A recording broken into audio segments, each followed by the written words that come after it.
देख चंदन, जो भी करना है ना फटाफट करना है। पकड़ इसे, बिछा, मेरी शक्ल क्या देख रहा है? अरे तुम चिंता मत करो। तुम्हें किस चीज का डर लग रहा है? अरे मेरे डैडी आ गए ना तो बहुत बड़ी प्रॉब्लम क्रिएट हो जाएगी। जल्दी आओ फटाफट। अरे यार माही, यार समझ जाओ अब तुम। क्या समझ जाओ? वही।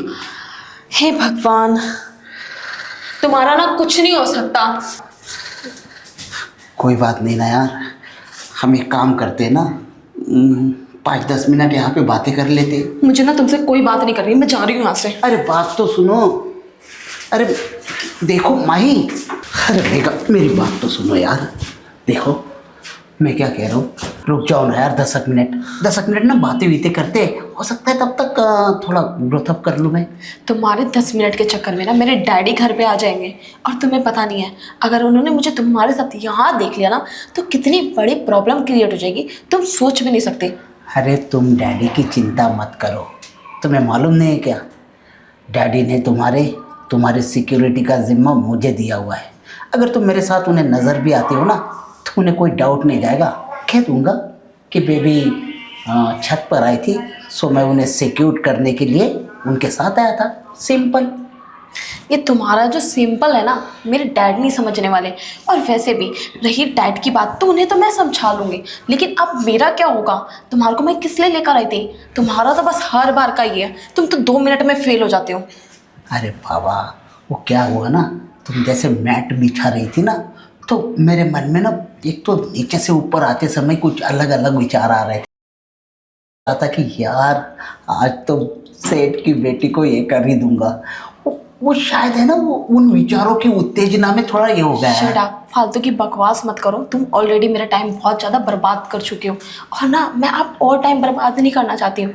जो करना है, जैसे करना है ना, वो अभी करना है, समझ गए तुम? क्योंकि तुम्हें पता ही है कि मेरे पास ना बिल्कुल भी टाइम नहीं है और मेरे डैड ना कभी भी घर पर आते ही होंगे। बेबी प्लीज़, तुम्हारे डैडी आने दो, कोई फ़र्क नहीं पड़ता है। लेकिन मुझे है ना, तुम खाली 10 मिनट का टाइम दे दो। कसम से कहता हूँ 10 मिनट के टाइम के बाद है ना, मैं तुम्हें मायूस नहीं होने दूंगा।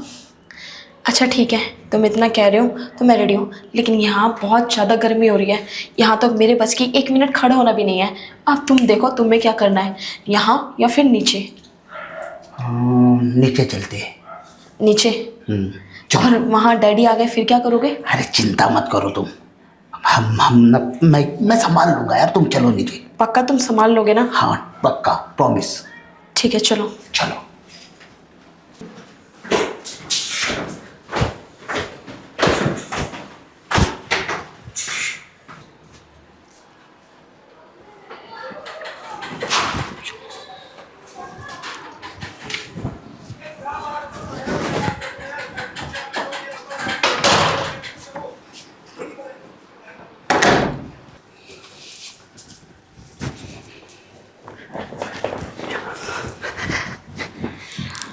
हाँ अब पूछो, क्या कह रही थी तुम? कौन सा ड्रेस पहना? उस दिन है ना, ब्लैक कलर की टी शर्ट और ब्लू कलर की तुम्हारी वो कटी हुई जीन्स पहनी थी। ओ, अब मैं सोचूं कि बाहर तुम्हारी आवाज़ क्यों नहीं निकल रही थी, क्योंकि तुम्हें बाहर फील नहीं आ रहा था। रूम में आते ही तुम्हारी आवाज़ निकलने लगी। और तुम्हें ये भी याद आ गया कि मैंने कौन सी कलर की ड्रेस वेयर की हुई थी? अरे वो तो मैं बाहर इसलिए ऐसे कह रहा था ना, ताकि तुम अंदर जल्दी से आ जाओ, क्योंकि तुम्हारे मम्मी डैडी भी तो आने हैं ना, तो हम समय को क्यों बर्बाद करें, है ना? हाँ, अब ना थोड़ा सा रिलैक्स फील हो रहा है मुझे। अच्छा वैसे एक बात बताओ, तुम मुझे सच में प्यार करते हो क्या? कैसी बात कर दी यार, तुम्हें मेरे प्यार पे कोई डाउट है क्या? हाँ थोड़ा सा डाउट है, इसलिए मैं पूछ रही हूँ।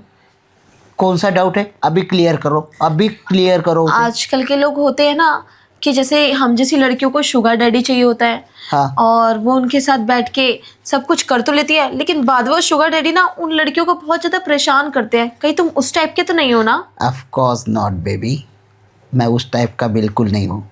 लेकिन कुछ है ना, 2-4 कुत्ते जो होते हैं ना, फालतू में शुगर डैडी को बदनाम करते हैं।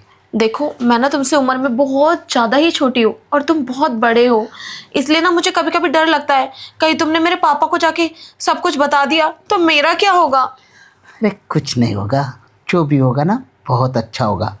और तुम तो जानती हो ना, मैं तुमसे कितना प्यार करता हूँ, मेरे प्यार पे विश्वास करो, ठीक है ना। किसी के बहकावे में आकर ना बिल्कुल वो कहते हैं ना, अरे मेरा प्यार कोई ब्लाइंड प्यार थोड़ी है यार।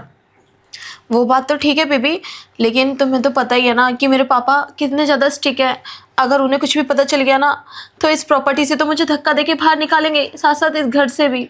अरे यार माही, तुम बिना बेवकूफ़ों वाली बात करती हो। तुम फ़ोन एक तो वहाँ पे मत रखा करो। आई थिंक मेरे डैड की कॉल थी ये। अरे कोई बात नहीं, जो भी है कट गई ना, कोई डैड विट की नहीं होगी। डैड की कॉल होती तो अभी तक बज रही होती। वही कंपनियों वाले करते हैं यार। तुम भी बड़ी डरपोक हो, पता नहीं क्यों तुम्हारे चेहरे पे इतना डर आ रहा है। तो अब क्या करूँ, थोड़ा सा तो डरना पड़ता है ना, क्योंकि डैडी गए हुए बाहर और तुम्हें और मुझे अकेला छोड़ के। अरे और वो भाई, वहाँ उन्हें गए हुए खाली 15 मिनट हो गए। उन्होंने क्या कहा था बताना ज़रा। अच्छा ये सारी बातें छोड़ो, तुम कुछ भी कहो, तुमने दरवाज़ा अच्छे से लॉक किया है ना? हाँ बाबा, मैंने अच्छी तरीके से लॉक किया।